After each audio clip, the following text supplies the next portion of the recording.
ஆண்டவர் இரட்சகருமாகிய இயேசு கிறிஸ்துவின் இன்ப நாமத்தில் உங்கள் யாவருக்கும் அன்பின் வாழ்த்துக்கள். இந்த நாளிலேயும் நம்ம கொஞ்ச நேரம் கர்த்தருடைய வார்த்தையை தியானிப்போம். வாசிப்போம். லூக்கா எழுதின சுவிசேஷம் 11வது அதிகாரம் 34 முதல் 36 வரை. Luke chapter 11 verse 34 to 36. கண்ணானது சரீரத்தின் விளக்காய் இருக்கிறது. உன் கண் தெளிவாயிருந்தால் உன் சரீரம் முழுவதும் வெளிச்சமாயிருக்கும். உன் கண் கெட்டதாயிருந்தால் இருளாயிருக்கும். ஆகையால் இருளாகாதபடிக்கு எச்சரிக்கையாயிரு. இருள் அடைந்திராமல் வெளிச்சமாயிருந்தால் ஒரு விளக்கு தன் பிரகாசத்தினாலே கொடுக்கிறது போல. Close your eyes. நம்ம எல்லாரும் கண்களை மூடி வசனத்தின் மீது கைகளை வைத்து let's pray to God to speak to us. ஆண்டவர் நம்மோடு பேசும்படியாக நம் ஜெபிப்போம். ஆண்டவர் பேசுகிற தேவன். இந்த வசனத்தில் என்ன ரகசியங்களை வைத்திருக்கிறாரோ இது நமக்கு மிகவும் பரிச்சயமான வசனங்கள். நமக்கு இதெல்லாம் தெரியாதவைகள் அல்ல. அநேக முறை கிராஸ் பண்ணியிருக்கிறோம், நல்ல செய்திகளை கேட்டிருக்கிறோம். ஆனால் ஆவியானவர் இன்னைக்கு வேறொரு பரிமாணத்தில் நம்மோடு இடைபட விரும்புகிறார், நம்மோடு பேச விரும்புகிறார், வாஞ்சிக்கிறார். ஆண்டவரே, அடியானை தாழ்த்தி ஒப்பு கொடுக்கிறேன். இங்கே வந்திருக்கிற ஒவ்வொரு பிள்ளைகளோடும் கர்த்தர் பேசுவீராக. ஒருவராவது வெறுமையாய் இந்த இடத்திலிருந்து போகாதபடிக்கு கர்த்தருடைய சத்தத்தை வசனத்தை கேட்டு அவர்கள் கடந்து செல்ல ஆவியானவர் உதவி செய்வீராக. உம்முடைய பலிபீடத்தில் நாங்கள் ஒப்படைக்கிறோம். நீர் எங்களோடு பேசும். இயேசுவின் நாமத்தில் பிதாவே, ஆமேன். அல்லேலூயா.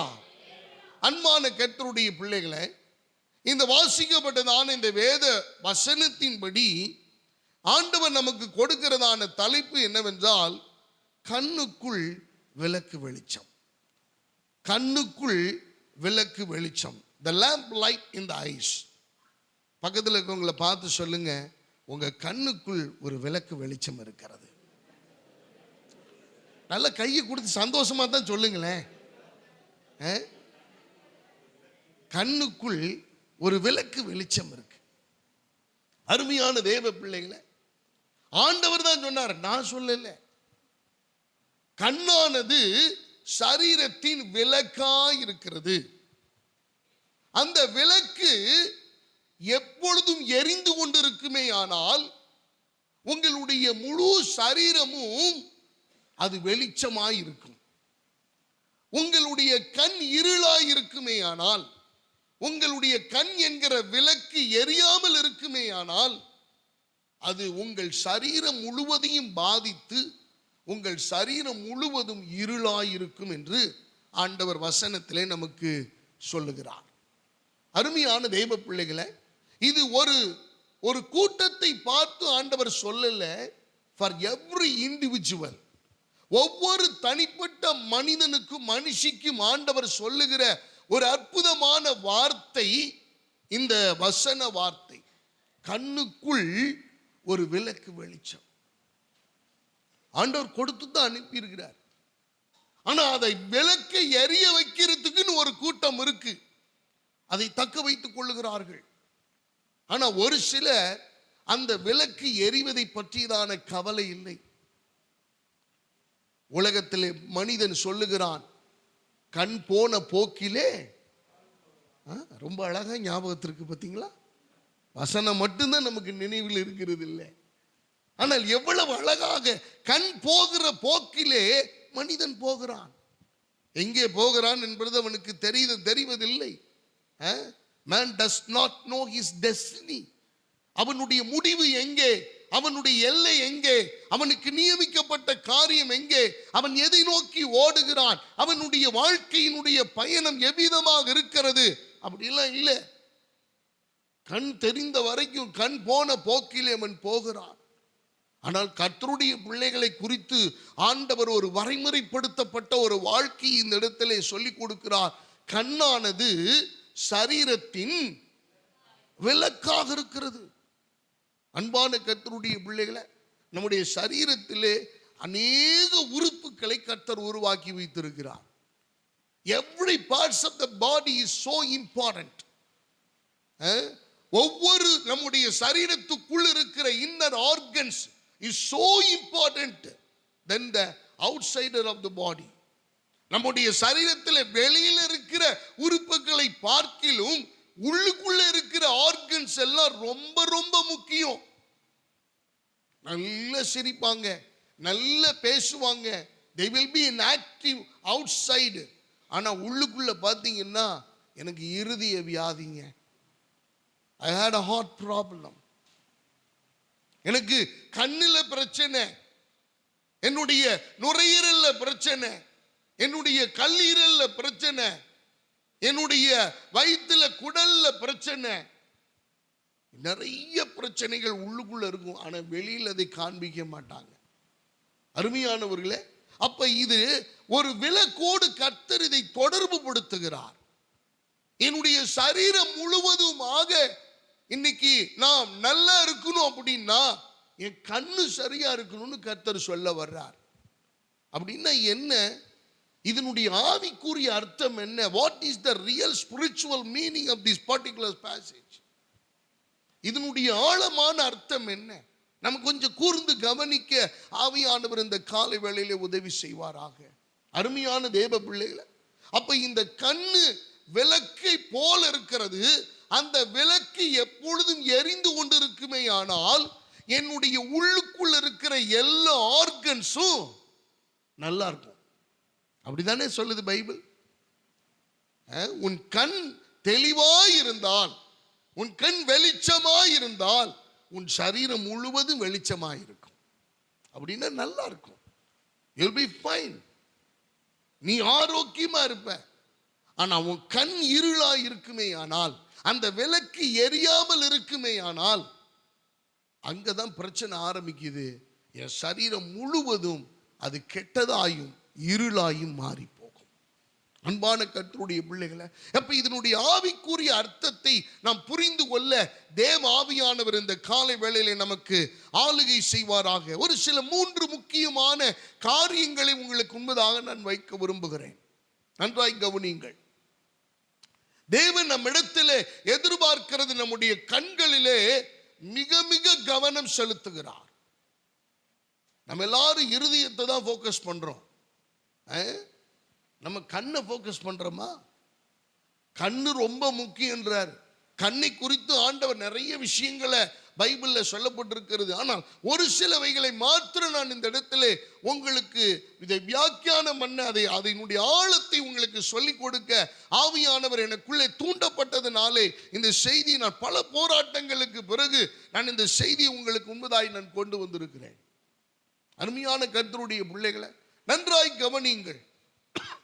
மனிதனுடைய ஆரம்பமே அல்லது அவனுடைய போராட்டமே கண்களிலிருந்து தான் ஆரம்பமாகிறது. நீங்க ஒரு ஸ்பிரிச்சுவல் வார்ஃபேர் சந்திக்கிறீங்க அப்படின்னா, ஒரு ஆவிக்குரிய யுத்தத்தை நீங்கள் சந்திக்கிறீர்கள் என்று சொன்னால், அந்த சந்திப்பை நீங்கள் ஆராய்ந்து பார்ப்பீர்களானால் நீங்கள் அதை கண்களில் இருந்து தான் அது ஆரம்பமாகி இருக்கிறது என்பதை உங்களால் உணர முடியும். அன்பான தேவனுடைய பிள்ளைகளை, அப்ப நம்முடைய விளக்கு கண்கள் எப்படி எரிய வேண்டும், எதை கொண்டு எரிய வைக்க வேண்டும், அது அணையாமல் எப்பொழுதும் எரிந்து கொண்டிருக்க நான் என்ன செய்ய வேண்டும்? As a spiritual human being, as a spiritual man and woman of God, நான் என்ன செய்ய வேண்டும்? What should I do? எனக்கு அருமையான தேவ பிள்ளைகளை, to lighten the lamp in my eyes, என்னுடைய கண்களிலே அந்த விளக்கை எரிய வைப்பதற்கு நான் எப்படிப்பட்ட காரியங்களை மேற்கொள்ள வேண்டும்? வசனம் என்ன சொல்லிக் கொடுக்கிறது என்பதை இந்த காலை வேளையிலே நாம் காண தேவ ஆவியானவர் நமக்கு போதிப்பாராக, உதவி செய்வாராக. கண்களிலே நிறைய பிரச்சனைகள், கண்களிலே பல போராட்டங்கள், கண்களிலே பலவிதமான சூழ்நிலைகள்.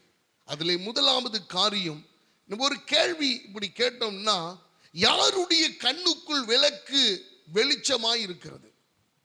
யாருடைய கண்களில், யாருடைய கண்களில் அவர்கள் விளக்கு வெளிச்சம் எரிந்து கொண்டிருக்கிறது? முதலாவது காரியம், பாவத்துக்கு விலகுகிற கண்கள். ஹல்லேலூயா. உங்க பக்கத்தில் இருக்கவங்களை பார்த்து சொல்லுங்க, பாவத்துக்கு விலகுகிற கண்கள். பாவத்துக்கு என்னுடைய கண்ணை விலக்க வேண்டும். I must avoid my eyes from the sin. அந்த பாவத்தின் சூழலில் இருந்து என்னுடைய கண்களை நான் விலக்கி காப்பாற்றிக் கொள்ள வேண்டியது அவசியமாயிருக்கிறது.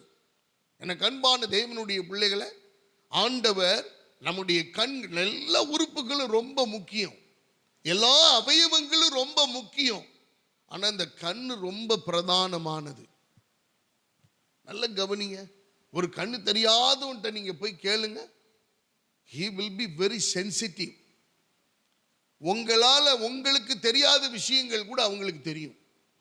நீங்க கண்ணை மூடிட்டு ஒரு நோட்டை தடவி பார்த்து இவ்வளவு ரூபான்னு நீங்க சொல்ல முடியாது, ஆனா அவங்களால சொல்ல முடியும்.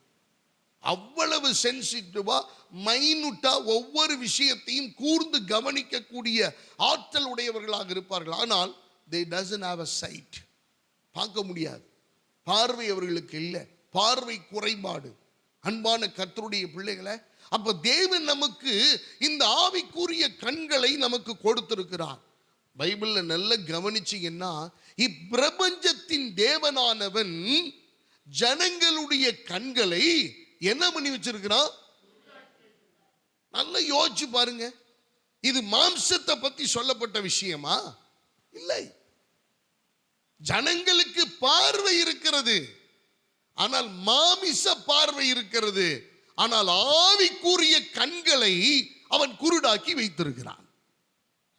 எனக்கு அன்பான தேவனுடைய பிள்ளைகளை, the Bible, the particular text does not talks about the fleshly things. மாமிசமான காரியத்தை குறித்து இது பேசவில்லை. It's all about spiritual meaning. ஆவிக்குரிய தன்மை, ஆவிக்குரிய வாழ்க்கையிலே என்னுடைய கண்கள் ஒரு தெளிவடைந்தவையாயிருக்க வேண்டும். என் கண்கள் ஒரு விளக்கை போன்று என்று ஆண்டவர் சொல்லுகிறார். என்னுடைய சரீரம் முழுவதுக்கும் ஒரு விளக்கு கொடுக்கப்பட்டிருக்கிறது. அந்த விளக்கு கண்ணு. இந்த விளக்கி சரியா என்ன ஊத்தி எரிய வைக்கல அப்படின்னா, இந்த பார்வை சரியில்லைன்னா, இந்த பார்வையினுடைய அணுகுமுறை சரியில்லைன்னா, என்னுடைய entire spiritual life will be gone. என்னுடைய முழு ஆவிக்குரிய வாழ்க்கையும் சின்னாபன்னமாய் சீரழிக்கப்பட்டு விடும். அன்பான தேவனுடைய பிள்ளைகளை, அப்ப பாவத்துக்கு விலகுகிற கண்கள், இப்பிரபஞ்சத்தின் தேவனானவன் ஜனங்களுடைய மாமிச கண்களை குருடாக்கி வைத்த, மாமிச கண்களை திறந்து ஆவிக்குரிய கண்களை குருடாக்கி வைத்திருக்கிறான். ஏன் நிறைய ஜனங்கள் ரட்சிக்கப்படல? தேவனை அறிந்து துணிகரமாய் போகிறார்கள். ஏன் தேவனுடைய வார்த்தையை மீறி செயல்படுகிறார்கள்? இப்பிரபஞ்சத்தின் தேவனானவன் இவர்களுடைய மாமிச கண்களை திறந்து விடுகிறான். நல்ல கவனிங்க. மாமிச கண்கள் திறக்கிறது. இப்ப நம்ம எல்லாம் பார்க்கிறோம், எதை பார்த்தாலும் நமக்கு ஒரு விருப்பம் வருது, வாஞ்சி வருகிறது. இதுல இன்னொரு பியூட்டி என்ன தெரியுமா? மனிதனுடைய உளவியல் ரீதியான ஒரு உண்மைத்துவம் என்ன தெரியுமா?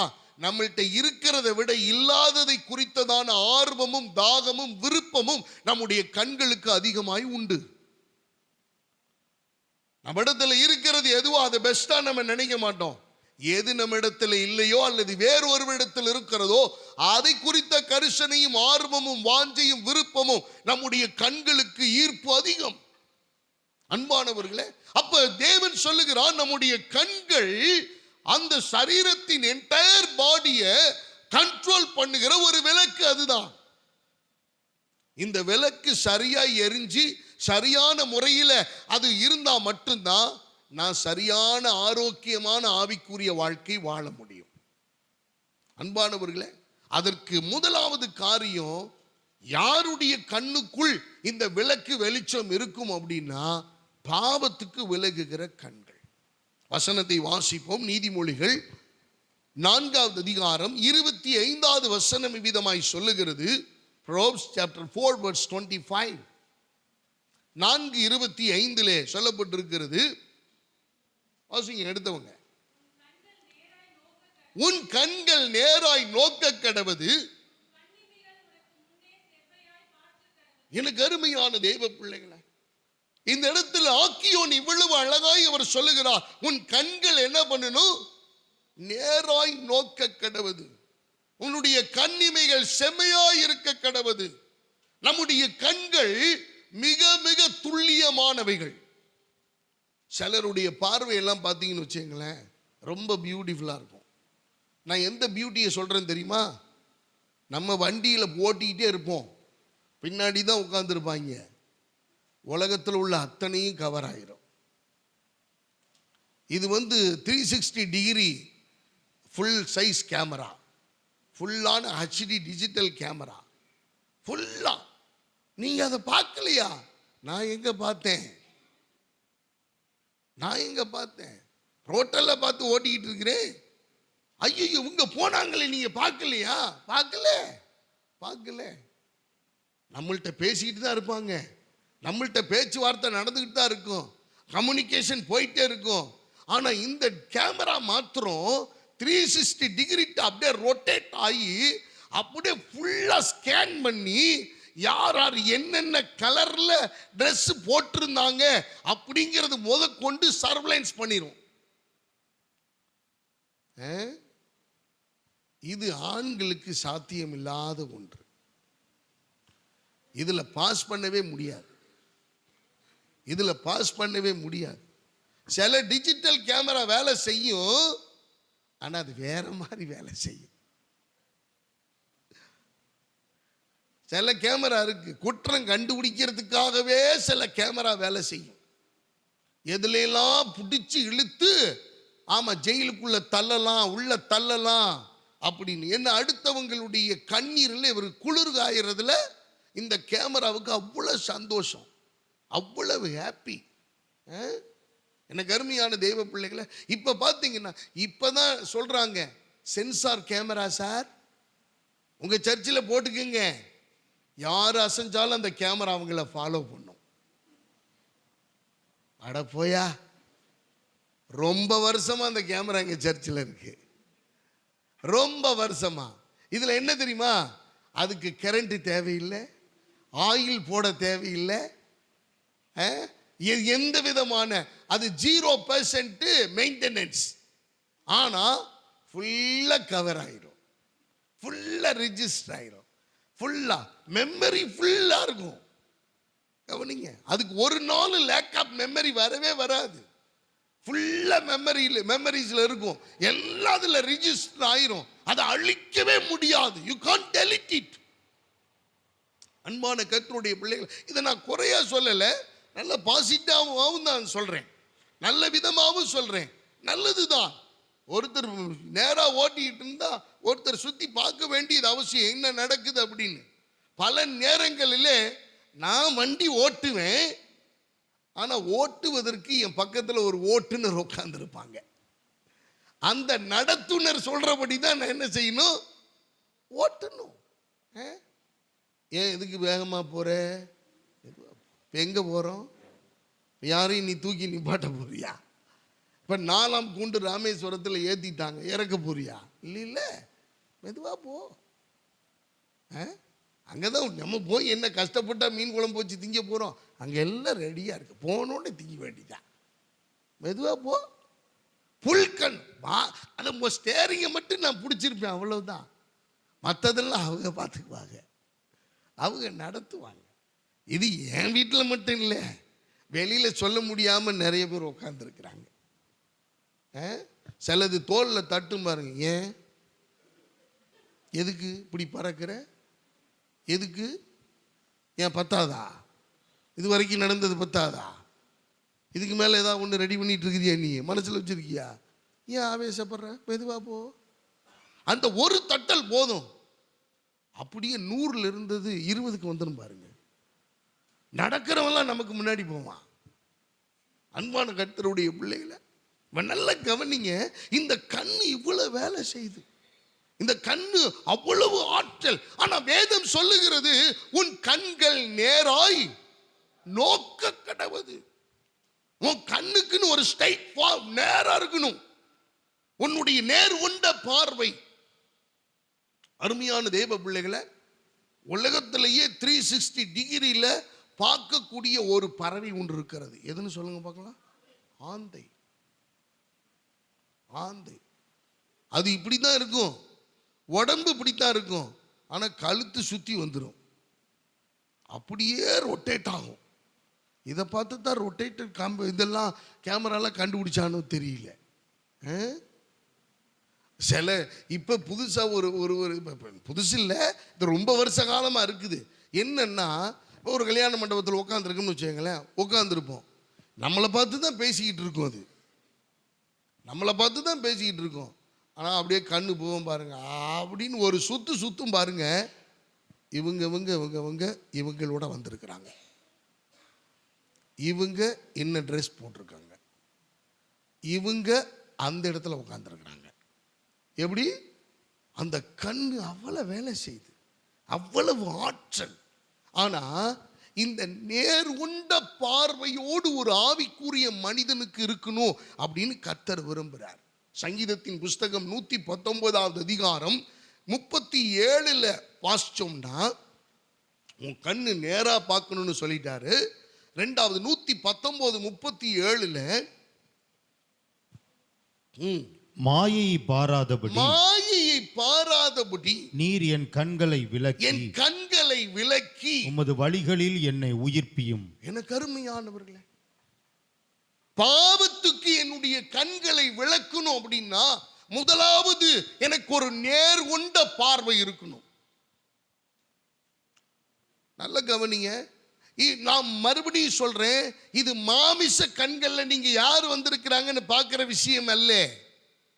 உங்களுடைய பர்சனல் லைஃப்ல, உங்களுடைய ஆவிக்குரிய வாழ்க்கையில உங்களுடைய கண்கள் எப்படிப்பட்ட நிலைமையில் இருக்கிறது?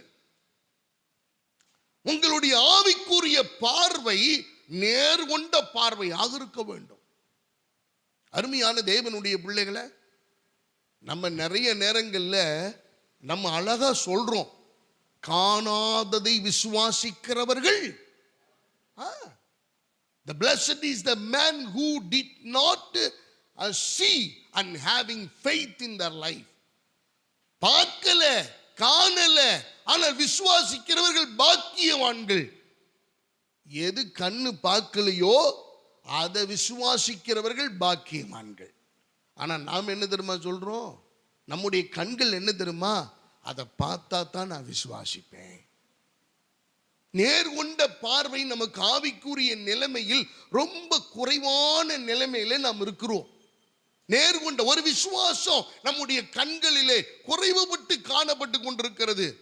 நடந்தாலும் சரி, நடக்காட்டாலும் சரி, என்னுடைய பார்வை தேவனை அணுகுகிற பார்வை அல்லது தேவனுடைய பிள்ளைகளை பார்க்கிற பார்வை ஒரு நேர் கொண்ட பார்வையாக, செம்மையான பார்வையாக இருக்குமேயானால் நான் பாவத்துக்கு விலகி, அருமையான தேவ பிள்ளைகளை, இந்த உலகத்தினுடைய எல்லா மனிதருடைய கண்களிலேயும் இன்னைக்கு இச்சைகளும் பாவங்களும் தாண்டவம் ஆடிக்கொண்டிருக்கிறது. சங்கீதம் 119:37 அவர் சொல்லுகிறார், ஆண்டவரே என்னுடைய கண்கள் மாயையை பாராதபடிக்கு அதில் நின்று என்னை விலக்கி எறணும்.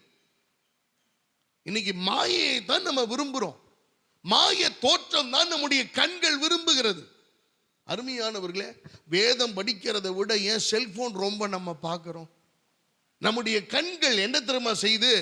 இதை விட அந்த மாயையை விரும்புகிறது. ஆண்டவர் சொல்லுகிறார், heaven and the earth will pass away but the word of God will remain forever.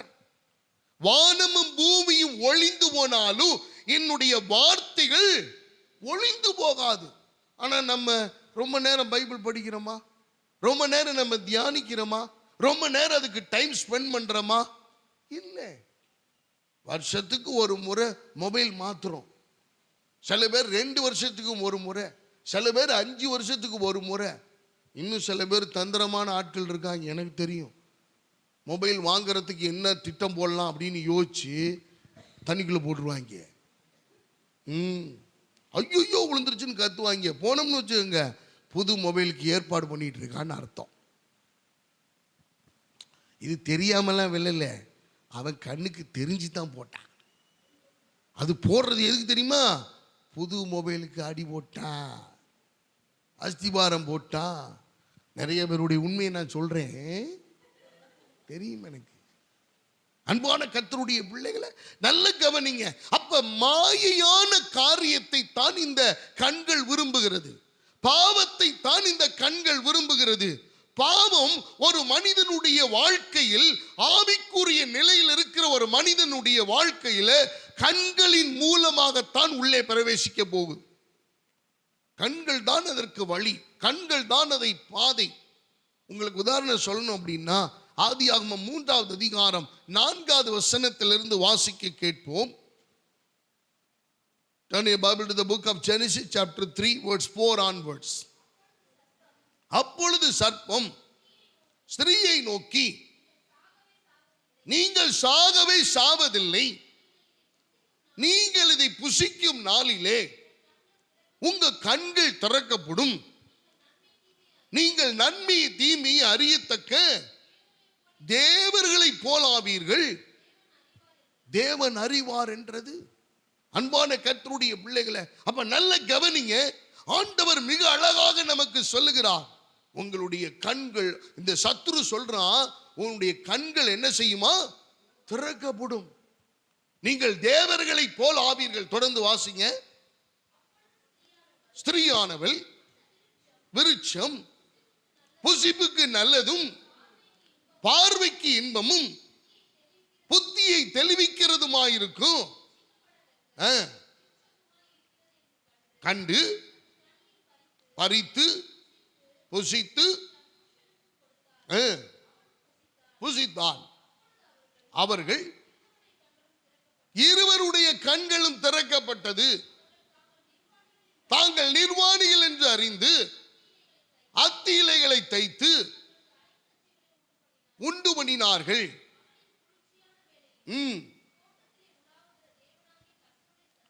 கர்த்தருடைய சத்தத்தை கேட்டார்கள்.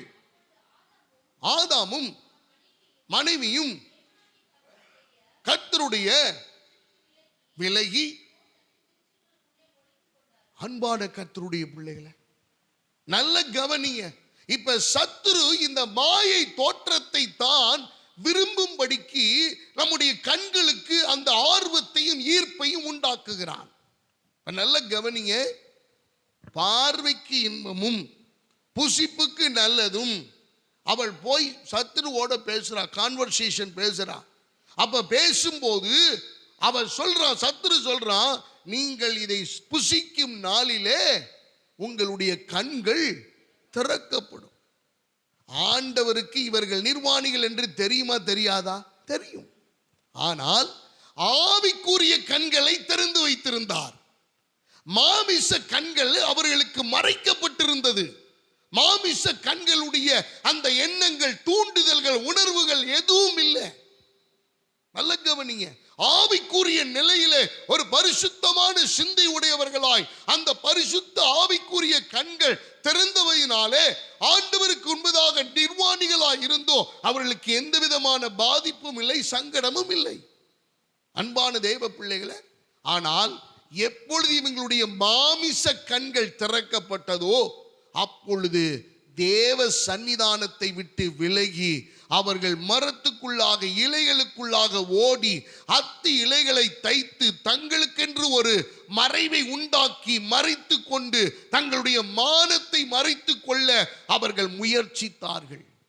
அன்பான கர்த்தருடைய பிள்ளைகளை, அப்ப நம்முடைய கண்கள் நேர்கொண்ட பார்வையிலிருந்தும் மாயையான தோற்றத்தையும் நம்முடைய கண்களுக்கு கொடுப்போமே ஆனால் நம்ம கண்கள் பாவத்துக்கு விலக முடியாது.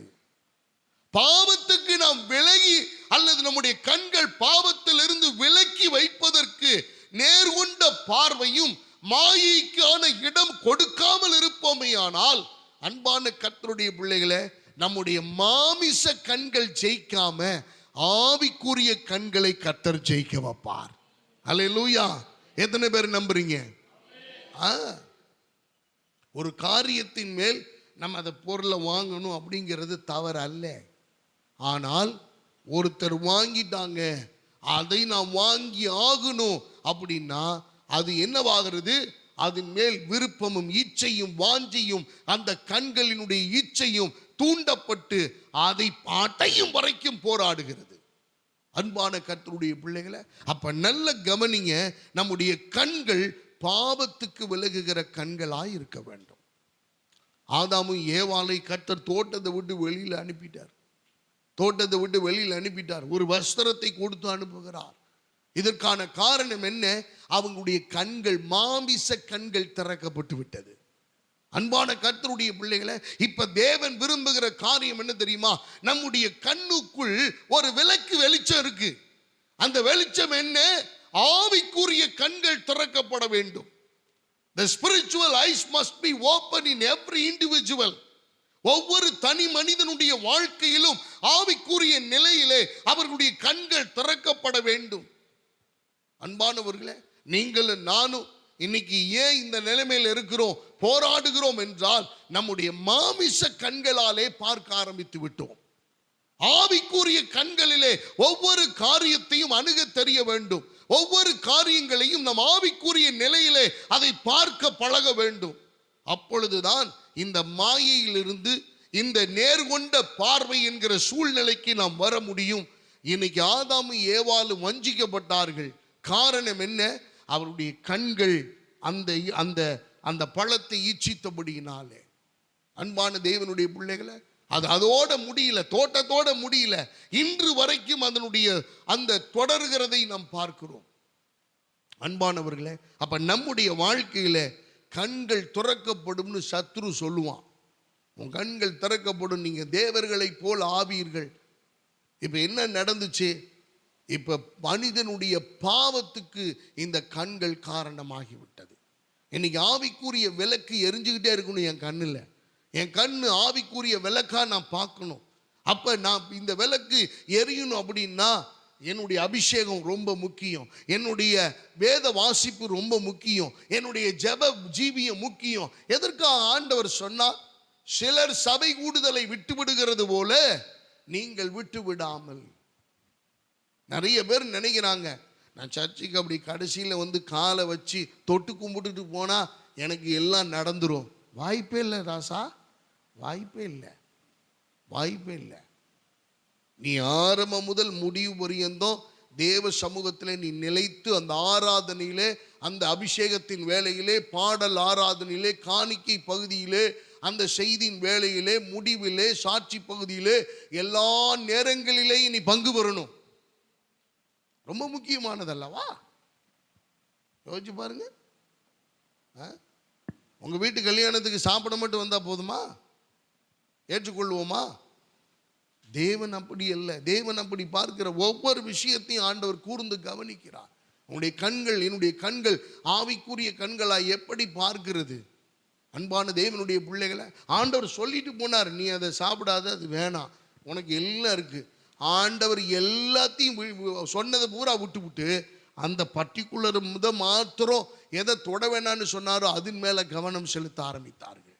கண்கள் அப்படித்தான் போச்சு, அப்படிதான் போச்சு. தொட ஆரம்பித்தாள், ரசிக்க ஆரம்பித்தான். அதுக்கப்புறம் கொஞ்சம் கொஞ்சமாய் அதை எடுத்து புருஷனுக்கும் கொடுக்க ஆரம்பிச்சான். அன்பான கர்த்தருடைய பிள்ளைகளை, நம்முடைய கண்கள் ஜாக்கிரதையா, கண்ணுக்குள் ஒரு விளக்கு இருக்கிறது, அதை எரிய வையுங்கள். ஆவிக்குரிய விளக்கு, அது பரிசுத்தமான விளக்கு. அந்த பரிசுத்தமான விளக்குக்கு நீங்கள் பாவத்தை கொண்டு தீனி போடக்கூடாது. பாவத்தை கொண்டு நீங்க தீனி போடக்கூடாது. அதற்கான விளக்குக்கு தேவையான ஆயில், விளக்கு எரிய வேண்டியதான திரி, எரிய வேண்டிய காரியம் இந்த வேதத்தில் இருக்கிறது, ஜெபத்தில் இருக்கிறது, ஆலயத்தில் இருக்கிறது, அவருடைய சமூகத்தில் இருக்கிறது. அவருடைய சமூகத்துக்கு நீங்கள் வரும்போது அவரே உங்களை எரிய வைப்பார். அல்லேலூயா.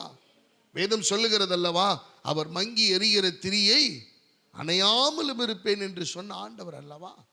அன்பான கர்த்தருடைய பிள்ளை, இரண்டாவது காரியம், யாருடைய கண்களுக்குள் அல்லது கண்ணுக்குள் விளக்கு வெளிச்சம் இருக்கும்? முதலாவது பாவத்தை விலகுகிற கண்கள், இரண்டாவது வசனத்தை நோக்குகின்ற கண்கள். வசனத்தை நோக்கி பார்க்கணும். வசனத்தை நேர்கொண்ட பார்வையோடு மாயை பாராதபடி. இன்னைக்கு மாயைக்கு நம்முடைய கண்களுக்கு முக்கியத்துவம் கொடுக்கிறோம். ஒரு 3 மணி நேரம் சினிமா பார்த்தன்னா என் கண்கள் இல்லை. வேதம் தெளிவா சொல்லுது, பார்க்கிறதுனால உன் கண்ணு ஒரு நாள் என்னவாகாது, திருப்தி ஆகிறது இல்லை. He can't satisfy your eyes by seeing something. பார்க்கிறதுனால உன் கண்ணு திருப்தி அடையவே முடியாது. ஆண்டவர் அழகாய் சொல்லுகிறார். அப்ப வேதம் சொல்லுகிற இரண்டாவது காரியம், வசனத்தை நோக்குகிற கண்கள், இரவும் பகலும் அவருடைய வேதத்தில் தியானமாய் இருக்கிற கண்கள் இருக்கல்லவா, அந்த கண்கள் பாக்கியவான்கள். அல்லேலூயா. நீதிமொழிகளின் புஸ்தகம் 3வது அதிகாரம் 21வது வசனம் இவ்விதமாய் சொல்லுகிறது. 3:21, என் மகனே, என் மகனே, இவைகள் உன் கண்களை விட்டு பிரியாதிருப்பதாக, இவைகள் உன் கண்களை விட்டு பிரியாதிருப்பதாக. The word of God, we should never separate from your eyes. உங்களுடைய கண்களில் இருந்து இந்த வேத வசனம் பிரியாதிருப்பதாக. எனக்கு அருமையான தேவ பிள்ளைகளை, அதனாலதான் தாவீது சொல்லுகிறார், ஆண்டவரே உமது வாக்கை என் இருதயத்தில், நான் எப்ப தேவையோ அப்ப நான் எடுத்து பார்த்துக்குவேன். எனக்கு அன்பானவர்கள், எந்த சூழ்நிலையில் என்னால் அந்த வேத வசனத்தை பார்க்க முடியும்? என்னுடைய ஆவிக்குரிய கண்கள் திறக்கப்படணும். வெறும் மாமிச கண்களால் ஒரு அதிகாரத்தை முடிச்சேன், ஒரு பைபிளை நான் 1 வருஷத்துல முடிச்சிட்டேன் அப்படிங்கிற நல்லதுதான், அவசியம்தான். ஆனால் அதை விட மேலான ஒன்று இருக்கிறது. என்னுடைய ஆவிக்குரிய கண்ணோட்டத்திலே நான் இந்த வேதத்தை நான் எப்படி பார்க்கிறேன், வேதத்தை நான் எப்படி படிக்கிறேன்? அன்பான கர்த்தருடைய பிள்ளைகளை, வேதம் சொல்லுகிறது, இந்த வேத வசனத்தை விட்டு உன் கண்களை பிரியாதிருப்பதாக. 4:21 வாசிங்களேன். நீதிமொழிகள் 4:21 வாசியுங்கள். அவைகள் உன் கண்களை விட்டு பிரியாதிருப்பதாக, அவைகளை உன் இருதயத்துக்குள்ளே காத்துக்கொள். எனக்கு அருமையான கர்த்தருடைய பிள்ளைகளை, உன் கண்களை விட்டு இந்த வேத வசனம் பிரியாதிருக்கட்டும் என்று வேதத்திலே நம்ம குறிப்பிடுகிறதை பார்க்கிறோம். சங்கீதம் 119, 148 நீங்க வாசிங்கன்னா, சங்கீதம் 119, 148, உமது வசனத்தை தியானிக்கும்படி வாசிங்க. உமது வசனத்தை தியானிக்கும்படி குறித்த ஜாமங்களுக்கு முன்னே என் கண்கள் விழித்துக் கொள்ளும். எனக்கு அருமையான தேவ பிள்ளைகளை, குறித்த ஜாமங்களுக்கு முன்னே என் கண்கள் விழித்துக் கொள்ளும். எதுக்கு தெரியுமா? தேவனுடைய வார்த்தையை தியானிக்க. We must meditate the word of God in our own spiritual eyes. நம்முடைய கண்கள் தூங்கிறதுக்கு பார்க்கும், ஆனா என்னுடைய கண்கள், ஆவிக்குரிய கண்கள் விழித்திருக்குமே ஆனால் இந்த தேவனுடைய வசனத்தை நான் அசைபோட முடியும். இந்த வேத வசனம் என்னோட பேசும். இந்த வேத வசனத்தை நான் தியானிக்க முடியும். இன்னைக்கு நம்ம எல்லாரும் தூக்கத்துக்கு தான் இந்த கண்களை பயன்படுத்துறோம். நல்லா தூங்கி எந்திரிக்கிறோம். அருமையான தேவ பிள்ளைகளை, இன்னைக்கு தூக்கம் கந்தையை உடுத்து வைக்கிறதுக்கான காரணமே அதுதான். கொஞ்சம் லீவு கிடைச்சா போதும், தூங்கி தள்ளுதல்னு தள்ளுறோம். எழுப்ப கூட முடியல சில பேரை. அப்படி தூக்கம் வருது, அப்படி நித்திரையா இருக்கிறோம். அன்பானவர்களே, தூக்கம் நல்லதுதான், ஆனா அளவுக்கு மிஞ்சினா அதுவும் நஞ்சுதான். நாம் செய்ய வேண்டிய நிறைய விஷயங்கள் இருக்கிறது.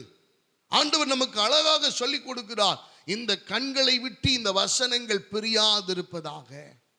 அடுத்தது அவர் சொல்லும் போது சொல்லுகிறார், இந்த வசனங்கள், உன்னுடைய வசனத்தை தியானிக்கும்படி நான் ராஜாமத்திலே நான் எந்திரிக்கிறேன், எழும்புகிறேன், என்னுடைய கண்கள் விழித்துக் கொள்ளுகிறது. அன்பானவர்களே, நம்முடைய கண்கள் எப்படி இருக்கிறது என்பதை சற்று நாம் ஆராய்ந்து பார்ப்பது நல்லது. நீதிமொழிகள் 23வது அதிகாரம் 26வது வசனத்தை வாசிப்போமே ஆனால், நீதிமொழிகள் 23, 26, என் மகனே, இதயத்தை எனக்கு தா, உன் கண்கள் என் வழிகளை நோக்குவதாக. உன் கண்ணு என்னுடைய வழியை பார்க்கட்டும். நீ யாரோ போட்ட வழியில நீ போக பார்க்கிற, யாரோ உனக்கு சொல்லிக் கொடுத்த வழியில நீ போய் சந்தோஷம் அடையலான்னு பார்க்கிற. ஆனா உனக்கான ஒரு யூனிக் வழி வச்சிருக்கிறேன், ஒரு தனித்துவம் நிறைந்த ஒரு பாதையை நான் வைத்திருக்கிறேன். அந்த வழியை நீ போ. என் மகனே, உன் இருதயத்தை எனக்கு தா, உன்னுடைய கண்கள் என் வழிகளை நோக்குவதாக. அன்பான கர்த்தருடைய பிள்ளைகளை, இந்த காலை வேளையிலே நீங்கள் நானும் கர்த்தரை நோக்கி பார்க்கிற அனுபவம் இருக்கிறதோ என்பதை நாம் கொஞ்சம் பார்க்க வேண்டும். மாமிச கண்களாலேயே நீங்கள் எல்லாவற்றையும் அணுகுகிறது போல ஆவிக்குரிய நிலையிலே நீங்கள் அணுக வேண்டாம். அதனாலதான் நம்முடைய விசுவாசம் குறைந்து போகிறது, நாம் பலவீனப்பட்டு போகிறோம். நம்முடைய கண்கள் ஆவிக்குரிய கண்களாய் பிரகடனப்படுத்தப்பட வேண்டும். ஆவிக்குரிய கண்களாய் பிரதிஷ்டை பண்ணப்பட வேண்டும். யோபு சொல்லுகிறார், அவர் என்னுடைய கண்களை நான் கர்த்தருக்கு என்ன பண்ணி வச்சிருக்கிறேன்னா உடன்படிக்கை பண்ணி வைக்கிறேன். have a covenant with my God. எனக்கும் என்னுடைய கண்ணுக்கும் ஆண்டவருக்கும் ஒரு உடன்படிக்கை இருக்கிறது. அந்த உடன்படிக்கையை நான் ஒருபோதும் மீற மாட்டேன் என்று யோபு துல்லியமாய் அவர் பதிவு செய்கிறதை பார்க்கிறோம். நம்முடைய கண்கள் தேவனோடு உடன்படிக்கை பண்ணப்பட்ட கண்களாய் இருக்க தேவன் உதவி செய்வாராக. அப்ப நம்முடைய கண்களுக்குள்ளே இந்த வெளிச்சம் எரிய வேண்டுமானால் நம்முடைய கண்களை விட்டு இந்த வேத வசனம் பிரியாதிருக்க வேண்டும். இரண்டாவது, உமது வசனத்தை தியானிப்பதற்கு அது இரவு நேரங்களில் எல்லாம் அல்லது தூங்குகிற நேரங்களில் எல்லாம் அது விழித்துக் கொள்ளுகிறதாக இருக்க வேண்டும். அன்பான கர்த்தருடைய பிள்ளைகளை, ஆண்டவருடைய வழிகளை நோக்கணும். ஏன் வழி பிரதானமானது அல்ல, என்னுடைய மனதில் பட்டது பிரதானமானது அல்ல. தேவன் அவர் வைத்திருக்கிற வழியை நான் நோக்கி பார்க்க என்னுடைய ஆவிக்குரிய கண்கள் திறக்கப்பட வேண்டும். என்னாகமத்தின் புஸ்தகத்திலே 22வது அதிகாரம் 31வது வசனத்தை நீங்கள் கவனிப்பீர்களே ஆனால் வாசியுங்கள். என்னாகமம் 22:31.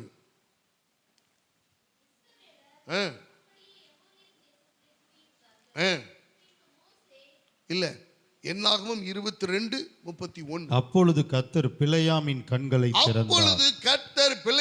கண்களை திறந்தார். வழியிலே நின்று உருவின பட்டயத்தை தம்முடைய கையிலே பிடித்திருக்கிற கர்த்தருடைய தூதனை அவன் கண்டு தலை குனிந்து முகங்குப்புற விழுந்து பணிந்தான். கர்த்தருடைய தூதனானவர் அவனை நோக்கி, நீ உன் கழுதை இதனோடே 3 தரம் அடிக்கிறது என்ன? உன் வழி எனக்கு மாறுபாடா இருக்கிறதுனால் நான் உனக்கு எதிரியாக புறப்பட்டு வந்தேன். எனக்கு அருமையான தேவனுடைய பிள்ளைகளை நல்ல கவனிங்க. பிலேயாம் ஒரு தீர்க்கதரிசி, தேவனால் அபிஷேகம் பண்ணப்பட்டவன். ஆனால் இந்த இடத்துல சற்று தடுமாறுகிறான், நிலை குலைந்து போகிறான். அவனுடைய ஆற்றல் அந்த இடத்துல செயல்படவில்லை. அவன் மாமிச கண்களாலே பார்க்க ஆரம்பித்து விட்டான். ஆவிக்குரிய நிலையிலே மந்தம் உண்டாகிவிட்டது. ஆவிக்குரிய நேர்கொண்ட பார்வை அவனுக்கு இல்லை. ஆகவே முன்னாடி கழுதைக்கு தெரிகிறது உருவின பட்டயத்தோடு கர்த்தருடைய தூதனானவர் நம்முடைய வழிகளை அடைத்து கொண்டு நிற்கிறார் என்பதை கழுதை ரெகக்னைஸ் பண்ணிருச்சு. ஆனால் பிலேயாமால் அதை பார்க்க முடியவில்லை. யோசிக்கிறான், தடுமாறுகிறான், கழுதை அடிக்கிறான், கோபப்படுகிறான், டென்ஷன் ஆகிறான். பிறகுதான் அவனுடைய கண்களை கர்த்தர் திறக்கிறார். திறந்த போது உருவின பட்டயத்தோடு தேவனுடைய தூதனானவர் அந்த வழியை அடைத்து கொண்டு நிற்கிறார். உன்னுடைய வழி எனக்கு மாறுபாடா இருந்தபடினாலதான் உருவின பட்டயத்தோடு நான் நின்று கொண்டிருக்கிறேன். நீ கழுதை நீ போய் அடிச்சுக்கிட்டு இருக்கிற. கழுதையை உயிரோடு உன்னை கொன்று போட்டு உன்னை கழுதை உயிரோட வைப்பேன் என்று ஆண்டவர் சொல்லாமல் அந்த இடத்திலே சொல்லுகிறார். அன்பான கர்த்தருடைய பிள்ளைகளை, பல நேரங்களிலே தேவனும் அப்படித்தான் நம்மை பாதுகாக்க நம்முடைய வழிகள் தேவனுக்கு மாறுபாடா இருக்கிற போது நமக்கு விரோதமாய் உருவின பட்டயத்தோடு அவர் நிற்கிறார். நாம நினைக்கிறோம் இந்த வழியில போக முடியலையே, இந்த வழி தடுமாற்றமா இருக்கே, இது போராட்டமா இருக்கே. வேறொன்றுமல்ல, நம்முடைய வழிகள் தேவனுக்கு பிரியமான வழிகளாய் இல்லை. அது மாறுபாடான வழிகளாய் இருப்பதனாலே அதிலே போராட்டம் நிறைந்ததோ உபத்திரவம் நிறைந்ததோ வழக்கத்துக்கு மாறான ஒரு காரியம் அந்த இடத்துல நடைபெறுகிறது. அருமையானவர்களே, தேவனுடைய வழியாய் இருக்குமே ஆனால் உங்களுக்கு எந்த சிரமமும் இல்லை. நேரா நீங்க போயிட்டே இருக்கலாம். தேவன் உங்களை வழி நடத்த அவர் வல்லமையுள்ள தேவனாய் இருக்கிறார். அல்லேலூயா. அப்ப இந்த இடத்துல பிலேயாம் ரியலைஸ் பண்ணுகிறான், ஐயோ நான் தவறு பண்ணிட்டேன். பிறகு சொல்லுகிறான், கண்கள் திறக்கப்பட்டவன் விளம்புகிறதாவது. இவனுடைய கண்கள் மாமிச கண்களாய் இருந்தன. அவங்க கொடுக்கிற பொக்கிஷத்திலையும் பதவியிலையும் அவன் அந்த இடத்திலே பணத்துக்காக சோரம் போன பிலேயாம் தீர்க்கதரிசி. அன்பான கர்த்தருடைய பிள்ளைகளை, நீங்களும் நானும் எப்படி இருக்கிறோம்? நம்முடைய கண்கள் இந்த காலை வேளையிலே ஆவிக்குரிய கண்கள் திறக்கப்பட வேண்டும். எந்த ஒரு விஷயத்திலையும் நீங்கள் ஆவிக்குரிய ரீதியிலே பரிசோதித்து பாருங்கள். உங்களுடைய கண்கள் சரியா இல்லாததுனால தான் உங்களுடைய வாழ்க்கையிலே பல பிரச்சனைகள், பல போராட்டங்கள், பலவிதமான உபத்திரவங்கள். உங்களுடைய கண்கள் விசுவாசம் உள்ளதா இருக்க வேண்டும். எபிரேய ஆக்கியோன் மிக அழகாக சொல்லுகிறார், எனக்கு அருமையான தேவ பிள்ளைகளே, விசுவாசமானது நம்பப்படுகிறவர்களின் உறுதியும் காணப்படாதவைகளின் நிச்சயமாய் இருக்கிறது. எனக்கு அருமையான தேவ பிள்ளைகளை, we must have a faith which we cannot see. எதுல நம்ம பார்க்க முடியலையோ அதை நாம் விசுவாசிக்க வேண்டும். எது நமக்கு கிடைக்கலையோ அதை நாம் விசுவாசிக்க வேண்டும். எது நமக்கு தேவன் தருவார், இன்னும் நான் என் கண்களால் பார்க்கவில்லை, என் கைக்கு வரல, அதை குறித்த விசுவாசம் ஆழமாய் இருக்க வேண்டும். அப்பொழுது கர்த்தர் நம்முடைய கண்களை மூலமாக ஆசீர்வதிக்க அவர் வல்லமையுள்ள தேவனாய் இருக்கிறார். தீர்க்கதரிசிகிட்ட சொல்லப்படுகிறது, தீர்க்கதரிசியின் மூலமாக நாளைக்கு நேரத்திலே சமாரியாவின் வாசலிலே 1 மரக்கால் கோதுமை 1 சேக்கலுக்கு, 2 மரக்கால் வார்கோதுமை 1 சேக்கலுக்கு விற்கப்படும். No one could see. யாரும் பார்க்க முடியல. அந்த இடத்துல யாரும் பார்க்கல. Yet to come, வரப்போகிறது. நாளைக்கு தான் அந்த மிரக்கல் நடக்க போகுது. Everybody started to begin to அவருக்கு பிலீவ் பண்ண ஆரம்பிச்சாங்க, நம்ப ஆரம்பிச்சாங்க. ஆனா there one man in the among the people, ஒரு மனுஷங்க நின்னா, அவன் சொன்னான், நோ, வானத்தின் மதகுகளே திறந்தாலும் இதெல்லாம் நடக்காதியா, இதுக்கு வாய்ப்பு இல்லை. அருமையானவர்களே, நீ பாப்ப ஆனா சாப்பிட மாட்டேன். தீர்க்கதரிசி சொல்லி அவனுக்கு ஒரு முற்றுப்புள்ளியை வைத்தார். இன்னைக்கு நீங்களும் நானும் எப்படி இருக்கிறோம்? ஆவிக்குரிய கண்கள் திறக்கப்படட்டும். இந்த வருஷத்தின் இறுதியில் இருக்கிறோம். இந்த உபவாச ஜெபத்தின் கடைசி நாள்ல இருக்கிறோம். அநேக வாக்குத்தத்தங்களை கொடுத்தார். அநேக ஜெப குறிப்புகளை வைத்து இந்த இடத்துல ஜெபம் பண்ணி இருக்கிறோம். அநேக தொடர்ந்து தேவ சமூகத்துக்கு வந்திருக்கிறோம். ஆண்டவர் நிறைவான பலனை உங்களுக்கு தர, நீங்கள் காணாததை குறித்து உங்களுடைய கண்கள் விசுவாசமாய் இருக்க வேண்டும். அந்த காணாத விளக்கை உங்கள் கண்களிலே எரிய வைக்க கர்த்தர் இந்த காலை வேளையில் விருப்பம் உள்ளவராய் இருக்கிறார். உங்களுடைய கண்கள் தெளிவாய் இருக்கட்டும். உங்களுடைய வசன வார்த்தைகள் தெளிவாய் இருக்கட்டும். நீங்கள் வசனத்தை தியானிக்கிற தியானம் தெளிவாய் இருக்கட்டும். என் தேவன் உங்கள் விளக்கு எரிய ஆரம்பித்து விட்டால், என் தேவன் உங்களுடைய தேவைகளை, உங்களுடைய எதிர்பார்ப்புகளை, நீங்கள் காணாதவைகளை, உங்கள் கையிலே கிடைக்காதவைகளை, நீங்கள் எதிர்பார்த்திருக்கவைகளை சுதந்தரித்துக் கொள்ள, பெற்றுக்கொள்ள, அனுபவிக்க கர்த்தர் உதவி செய்ய அவர் வல்லமை உள்ள தேவனாய் இருக்கிறார். நான் ஒரு முக்கியமான பதிவை இந்த உபவாச நாட்களிலே நான் சொன்னேன். எனக்கு அருமையான தேவ பிள்ளைகளை, வெளியில போன 5 நாளை தவிர மற்ற எல்லா உபவாச நாளையும் நான் அட்டன் பண்ணேன். அந்த 25 நாட்கள்லையும் 25 ஒரு உண்மை சம்பவங்களை நான் உங்களுக்கு சொல்லி கொடுத்திருக்கிறேன். எனக்கு அருமையான தேவ பிள்ளை, அதிலிருந்து ஒன்றை நான் பதிவு பண்ண விரும்புகிறேன். உங்களுடைய கண்கள் எதை காண வேண்டும்? ஒரு தகப்பன், ஒரு நல்ல குடும்பம், ஒரே ஒரு மகன், அந்த ஏரியா முழுவதுமாய், ஆப்பிரிக்க தேசத்திலே அந்த ஏரியா முழுவதுமாய் சுரங்கம் தோண்டி அவரவர்கள் இடங்களிலே தங்கத்தை எடுக்கிற அந்த வேலையை செய்கிறவர்கள். இந்த குடும்பத்துக்கு என்று ஒரே கொஞ்சம் நிலம் இருந்தது. அந்த நிலத்தை அவர் பல ஆண்டுகளாக சுரண்டி கொண்டே இருக்கிறார். கொஞ்சம் கொஞ்சமா தான் தங்கம் கிடைக்குது. எல்லா இடத்திலையும் பெரிய பெரிய கற்கள், பெரிய பெரிய தங்கங்கள் கிடைக்கிறது. எல்லாம் சந்தோஷப்படுறாங்க. ஆனா இந்த தேவனுடைய பிள்ளைகள் இருக்கிற குடும்பத்துக்கு மாத்திரம் சின்ன சின்னதா பொடி பொடியா எவ்வளவு பெரிய கல்லு தான் கிடைக்குது. அதை கொண்டு வர்றாங்க. சரி, அப்பப்ப பிரச்சனை சால்வ் ஆகுது, அவ்வளவுதான். ஒன்றும் பெரிய அளவில் எதுவும் செய்ய முடியல. எல்லாம் வீடு வாங்கிட்டாங்க, கார் வாங்கிட்டாங்க, வாசல் வாங்கிட்டாங்க, பிள்ளைகளை கட்டி கொடுத்துட்டாங்க, எல்லாம் பண்ணிட்டாங்க. ஆனா இந்த குடும்பம் அப்படி அல்ல. ஒவ்வொரு நாளும் அந்த மைண்ட்ஸ்ல போய் வேலை பார்த்து சின்ன சின்ன குண்டுமணி தான் கொண்டு வர்றாங்க. தகப்பனுக்கு வயசாயிருச்சு. தகப்பன் ஒன்றும் செய்ய முடியல. ஒரு நாள் தகப்பன் மகனை கூப்பிட்டு, அப்பா, எனக்கு நம்பிக்கை இருக்கிறது, எனக்கு ஆண்டவர் சொல்லித்தான் இந்த இடத்துக்கு நான் வந்தேன். இந்த இடத்தை நீ தோண்டுவதை மட்டும் நிறுத்தி விடாதே. இந்த இடம் நமக்கு ரொம்ப முக்கியமானது. இந்த இடத்துல நீ ஆழமாய் நீ தோண்டி கொண்டே இரு, உனக்கான பதிலை கர்த்தர் தருவார். இந்த இடத்தை மட்டும் நீ வித்துறாத, இந்த இடத்தை மட்டும் யாருக்கு நீ கொடுத்துறாத என்று தகப்பனார் சொல்லிவிட்டார். தகப்பனுக்கு பார்வை குறைபாடு ஏற்பட்டு விட்டது, கால் முடியல, அப்படியே இருந்து விட்டார். மகன் அந்த மைண்ட்ஸ் எடுத்து நடத்துறான். கொஞ்ச நாள் கழிச்சு, இத்தனை ஆண்டுகள் அப்பா நடத்தி கிடைக்காத ஒன்னா எனக்கு கிடைச்சிட போது. அவனுடைய விசுவாசம் தளர்ந்து போய்விட்டது. அவனுடைய நேர்கொண்ட பார்வை சற்று விலகியது. தன் தகப்பன் சொன்ன வார்த்தையிலே உறுதியாய் அவனால் நிற்க முடியவில்லை. விலகி சென்றான். அந்த இடத்தை வித்துட்டான் வேறொருத்தருக்கு. வித்துட்டு வேறொரு இடம் போய் வாங்கினான். அங்கேயும் டெய்லி சின்ன சின்ன இதான் கிடைக்கும். இங்கே கிடைச்சது போலவே கிடைக்குது. ஒரு நாள் திடீரென்று செய்தியிலே நியூஸ்ல வருது, இந்த பர்டிகுலர் இந்த இடத்துல பெரிய பாறை ஒன்று இருக்கிறது. அந்த பாறை முழுவதும் தங்கம். அந்த பாறை முழுவதும் தங்கம்.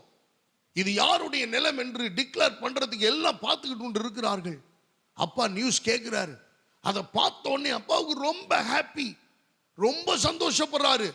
ஓ, நம்முடைய இடம் அது, நம்முடைய நிலம், நம்முடைய மைன்ஸ்.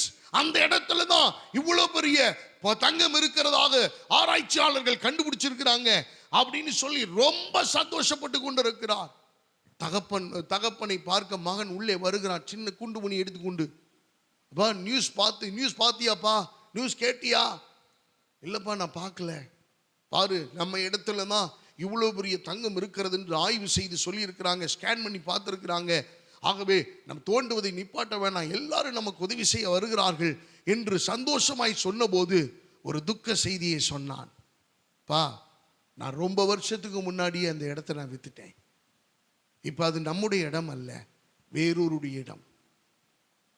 அப்படியே தகப்பனுடைய மனம் உடைந்தது.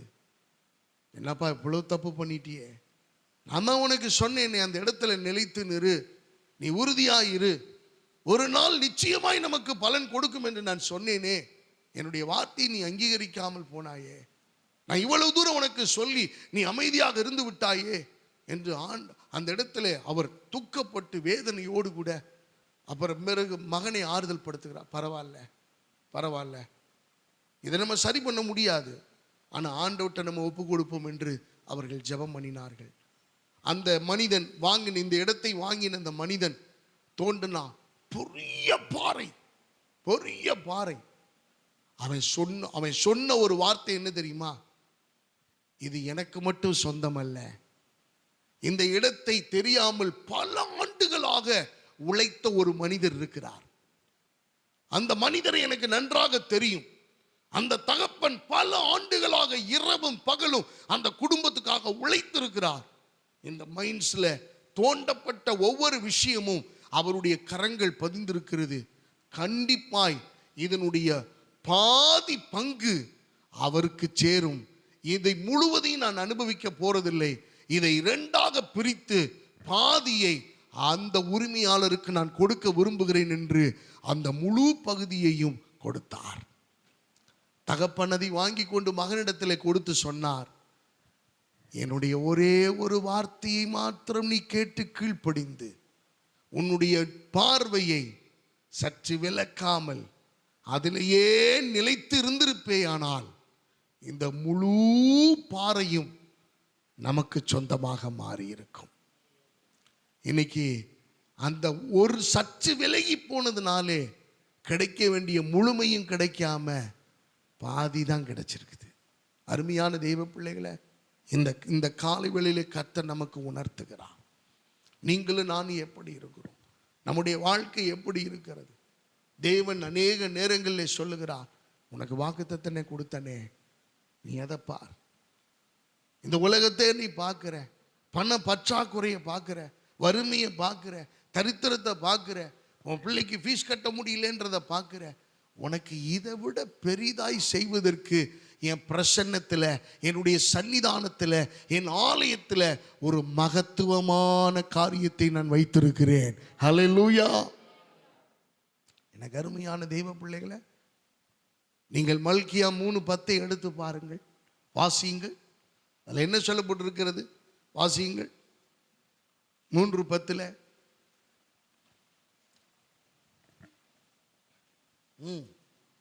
என் ஆலயத்தில் ஆகாரம் உண்டாயிருக்கும்படி தசம பாகங்களை எல்லாம் பண்டக சாலையிலே கொண்டு வாருங்கள். அப்பொழுது நான் வானத்தின் பலகணிகளை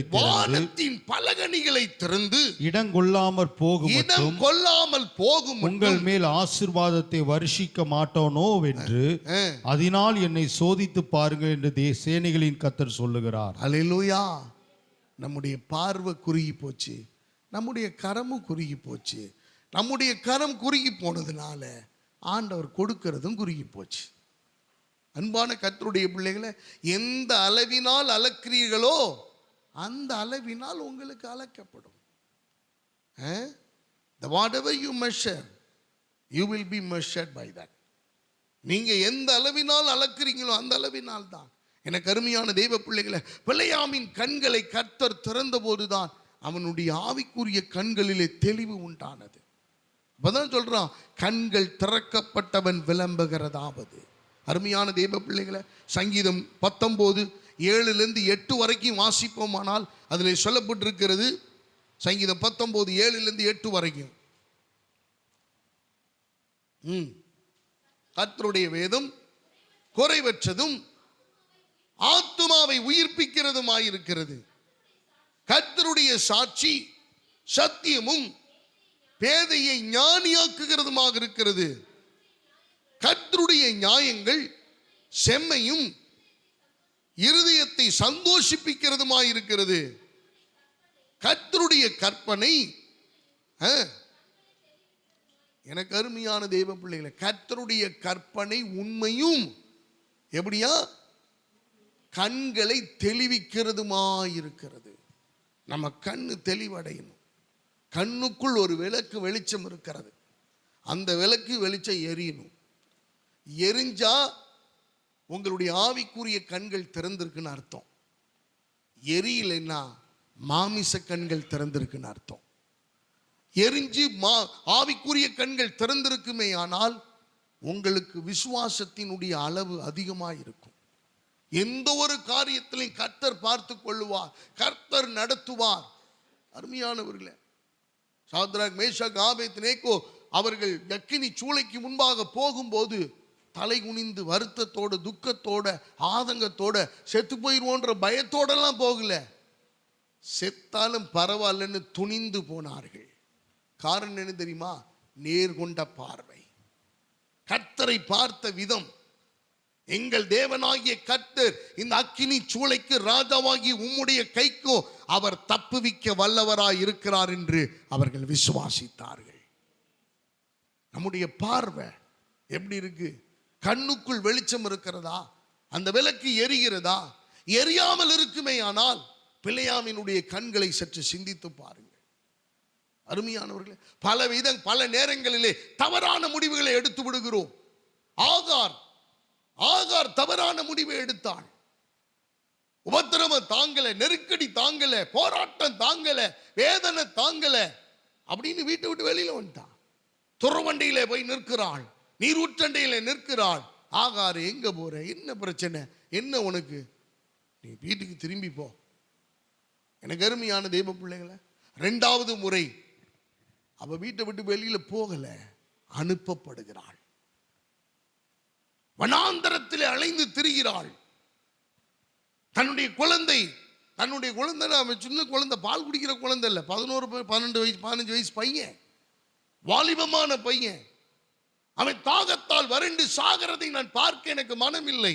அம்பெறுகிற தூரத்திலே போய் அமர்ந்து அவள் ஆண்டவரை நோக்கி விண்ணப்பம் பண்ணுகிறாள். கர்த்தர் செஞ்ச காரியம் என்ன தெரியுமா? கர்த்தர் அவளுடைய கண்களை திறந்தார். கண்களை திறந்த போது ஒரு நீரூற்றை கண்டு அந்த நீரூற்றில் வந்ததான தண்ணீரை அவர்கள் எடுத்துக்கொண்டு அந்த குப்பியிலே தண்ணீரை நிரப்பிக்கொண்டு அடுத்த பயணத்தை அவர்கள் தொடங்குகிறார்கள். ஹல்லேலூயா. அன்பானவர்களே, ஆவிக்குரிய கண்கள் திறக்கப்பட நீங்களும் நானும் முயற்சிக்க வேண்டும். ஒரு நாள் தேவ சமூகத்துக்கு வந்துட்டு என் கண்கள் திறக்கப்படும் நினைச்சிடாதீங்க. ஒவ்வொரு நாளும் எனக்கு தேவ பிரசன்னம் தேவை, தேவ சமூகம் தேவை, தேவனுடைய ஆளுகை தேவை, இந்த வசனம் எனக்கு தேவை. இதை நான் உட்கொள்ள வேண்டும். என்னுடைய கண்கள் தெளிவடையணும். என் கண்கள் தெளிவடையும்னா கர்த்தருடைய கற்பனை உண்மையும், கர்த்தருடைய வேதம் குறைவற்றதும் ஆத்துமாவை உயிர்ப்பிக்கிறதுமாக இருக்கிறது. அப்படிப்பட்ட வசனங்களை நான் தியானிக்கிற பொழுது என் கண்கள் அது தெளிவிக்கிறது. தெளிந்த புத்தி, தெளிந்த உணர்வு, தெளிந்த பார்வை, தெளிந்த அறிவை ஆண்டவர் நமக்கு தருகிறார். நல்ல முடிவுகளை எடுக்க கர்த்தர் உதவி செய்கிறார். அன்பான கர்த்தருடைய பிள்ளைகளை, இந்த காலை வேளையில உங்களுடைய கண்கள் எப்படி இருக்கிறது? கண்களுக்குள் வெளிச்சம் இருக்கிறதா? உங்களுடைய கண்களுக்குள் ஆவிக்குரிய வெளிச்சம் எரிகிறதா? அல்லது இருளடைந்த நிலைமையிலே மாமிசத்தின் கண்களால் இது ஆகாது, இது நடக்காது, இதுக்கு வாய்ப்பு இல்லை, நீங்க பதறீங்க. அருமையான தேவ பிள்ளைகளை, அன்று பஞ்சம் பயங்கரமான பஞ்சம். ஆனால் ஆண்டவர் தீர்க்கதரிசியை, எலியா தீர்க்கதரிசியை அவள் சாரிபாத்தினுடைய விதவை வீட்டுக்கு மட்டும் அனுப்பினார். காரணம் என்ன தெரியுமா? அவருடைய பார்வை, அவருடைய விசுவாசம், அவருடைய கண்கள் கர்த்தரை நோக்கி கொண்டிருந்தது. எனக்கு அருமையான தெய்வ பிள்ளைகளை, எஜமானனின் கண்கள், வேலைக்காரரின் கண்கள் எஜமானின் கண்களை நோக்கி இருக்குமா போல நம்முடைய கண்கள் கர்த்தரையே நோக்கி இருப்பதாக. அருமையான தேவனுடைய பிள்ளைகள், மனுஷன் இதை செய்வான் நம்பாதீங்க, கர்த்தர் அதை செய்வார் என்கிற அந்த ஆவிக்குரிய கண்கள் திறக்கப்படட்டும், பார்வை நடக்கட்டும். அன்பான கர்த்தருடைய பிள்ளைகளை, நம்முடைய வாழ்க்கை முதலாவது பாவத்துக்கு விலகணும், இரண்டாவது கர்த்தருடைய வசனத்தை நோக்குகிற கண்கள். இந்த ரெண்டு நம்முடைய வாழ்க்கையில் இருக்குமே ஆனால் நம்மை கர்த்தர் பிரமிக்க செய்வார், நம்மை கர்த்தர் ஆசீர்வதிப்பார். உங்களை யாரும் தோற்கடிக்கவே முடியாது, உங்களை யாரும் ஜெயிக்கவே முடியாது. உங்களுடைய தேவைகள் ரொம்ப சுலபமாக சந்திக்கப்படும். உங்களுடைய வியாதிகளை கர்த்தர் குணமாக்குவார். உங்களுடைய பிரச்சனைகள் எல்லாம் சுலபமாக தீர்க்க தேவ ஆவியானவர் உதவி செய்வார். எத்தனை பேர் விசுவாசிக்கிறீங்க? எத்தனை பேர் நம்புறீங்க? ஹல்லேலூயா. எத்தனை பேர் என்னுடைய ஆவிக்குரிய கண்கள் இன்னைக்கு திறந்திருக்குன்னு நம்புறீங்க? ஹல்லேலூயா. நம்ம எல்லாரும் கண்களை மூடி ஆண்டவருடைய சமூகத்தில் ஒப்பு கொடுத்து அப்படியே ஜெபம் பண்ணுவோமா? கர்த்தர் நல்லவர். ஆண்டவரே, எங்களுடைய ஆவிக்குரிய கண்கள் இந்த காலை வேளையிலே திறக்கப்படட்டும். Let my spiritual eyes be opened, O God. ஆண்டவரே, இந்த காலை வேளையிலே எங்களுடைய கண்களை கர்த்தர் திறந்து கொடுப்பீராக. ஆமென். அவருடைய நம்முடைய கண்கள் திறக்கப்படுமே ஆனால் நம்முடைய வாழ்க்கை ஆசீர்வதிக்கப்படும். அப்படியே கைகளை உயர்த்தி, ஆண்டவரே, என் கண்ணை உம்முடைய கரத்தில் ஒப்பு கொடுக்கிறேன். இந்த கண்கள் இச்சிக்கிறதுக்கெல்லாம் நான் தீனி போடக்கூடாது. என் கண்கள் ஆவிக்குரிய கண்களாய் மாறணும். ஆண்டவரே, ஏவாளின் கண்கள் அவள் புசிப்புக்கு நல்லதும் பார்வைக்கு இன்பமுமாய் அவருடைய வாழ்க்கையை சீரழித்தாள். ஆண்டவரே, பிள்ளையாமினுடைய கண்கள் திறக்கப்பட்டது. அந்த பாவ கண்களில் இருந்து அந்த ஆண்டவரே பரிசுத்த கண்களுக்கு நேராக மாற்றி அமைக்கப்பட்ட போது அவன் கண்கள் திறக்கப்பட்டவன் விளம்புகிறதாவது. இன்னைக்கு நாங்க கண்கள் திறக்கப்பட்டவர்களாய் எல்லாவற்றையும் மாமிச கண்களாலே பார்த்து பார்த்து சோர்ந்து போய் விடாதபடி ஆவிக்குரிய கண்களால் நாங்கள் பார்க்க கர்த்தர் கிருபை செய்யும். வாக்குத்தத்தம் பண்ணி இருக்கிறீங்க, நாங்க அதை விட்டுட்டு வேற ஒண்ணுக்கு நாங்க பயிரக்கூடாது. அதை விட்டு மனுஷன் சொல்றதுக்கு பயிரக்கூடாது. நீர் கொடுக்கிற வரைக்கும், தகப்பன் எங்களை ஆசீர்வதிக்கிற வரைக்கும், தகப்பன் அந்தகாரத்தில் இருக்கிற பொக்கிஷங்களை எங்கள் கையில் எடுத்து கொடுக்கிற வரைக்கும் நாங்கள் உண்மையுள்ளவர்களாய் ஆண்டவரே ஆலயத்திலே ஆகாரம் உண்டாயிருக்கும்படிக்கு உங்களுடைய தசமபாகங்களை காணிக்கைகளை பண்டக சாலையிலே கொண்டு வாருங்கள். அப்பொழுது நான் உங்களை ஆசீர்வதிக்க மாட்டேனோ என்று என்னை நீங்கள் சோதித்து பாருங்கள். ஆண்டவரே, நீர் நிலைத்து வைத்திருக்கிறீர். நீர் ஆசீர்வாதத்தை இந்த ஆலயத்திலே தேவனுடைய பிரசன்னத்திலே வைத்திருக்கிறீர். நாங்கள் தேவனுக்கு உண்மையாய் நேர்கொண்ட பார்வையுடையவர்களாய் மாயையை பாராதபடி எங்களுடைய கண்கள் நேராய் நோக்க கடவது. எங்களுடைய கண்கள் ஆண்டவரே விட்டு இந்த வேத வசனங்கள் பிரியாதிருக்க எங்களுக்கு உதவி செய்யும் என்று நாம் எல்லாரும் ஜெபம் பண்ணுவோமா? தேவாவியானவர் உதவி செய்வாராக. ஹல்லேலூயா. வழிநடத்தும் தேவனே, உம்மை துதிக்கிறோம்.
கர்த்தர் உங்களோடு பேசி இருப்பாரானால் என்னுடைய பார்வை எப்படி இருக்கணும் அப்படின்னு நீங்க தீர்மானிங்க. உங்க கண்கள் விளக்கை போல எரியணுமா, இல்ல அந்த கண்கள் இருளடைந்து இருக்கணுமா? உங்க கண்களோடு அது முடியாது.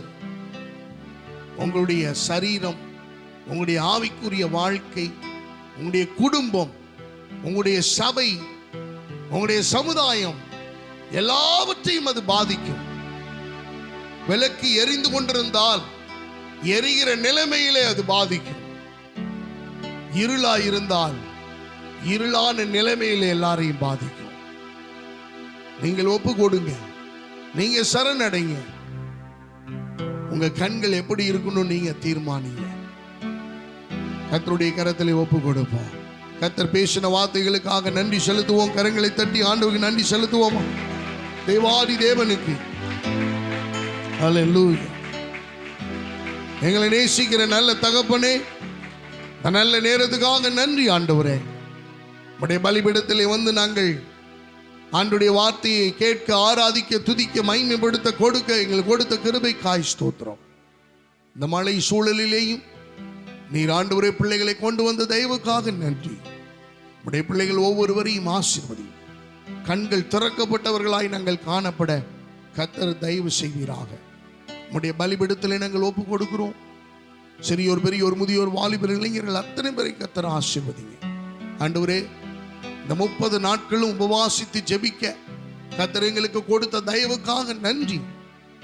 ஆண்டவரே, வந்தவர்களை வராதவர்களை கர்த்தர் நினைவிலே வைத்து கர்த்தர் ஆசீர்வதித்து பெருக பண்ணுவீராக. உடைய தயவுள்ள கரத்தில் நாங்கள் ஒப்பு கொடுக்கிறோம். இந்த ஆண்டவரே, இன்னும் 1 மாதத்திலே புதிய வருஷத்துக்குள்ள நாங்கள் பிரவேசிக்க போகிறோம். அதுக்கு நாங்கள் எல்லா விதத்திலும் ஆயத்தமாக கர்த்தர் எங்களுக்கு தயவு செய்வீராக. உடைய பலிபீடத்தில் நாங்கள் எங்களை அர்ப்பணிக்கிறோம். ஆசீர்வதியும். இயேசு கிறிஸ்துவின் சர்வ வல்லமையுள்ள நாமத்தினாலே ஒப்பு கொடுத்து ஜெபிக்கிறோம். ஜெபம் கேளும் ஜீவனுள்ள நல்ல பிதாவே, ஆமென். நம்ம எல்லாரும் சேர்ந்து சொல்லுவோம். என் ஆத்துமாவே கர்த்தரை ஸ்தோத்திரி, என் முள்ளிலுமே பரிசுத்த நாமத்தை ஸ்தோத்திரி. என் ஆத்துமாவே கர்த்தரை ஸ்தோத்திரி, செய்த சகல உபகாரங்களை மறவாதே. ஆமென்.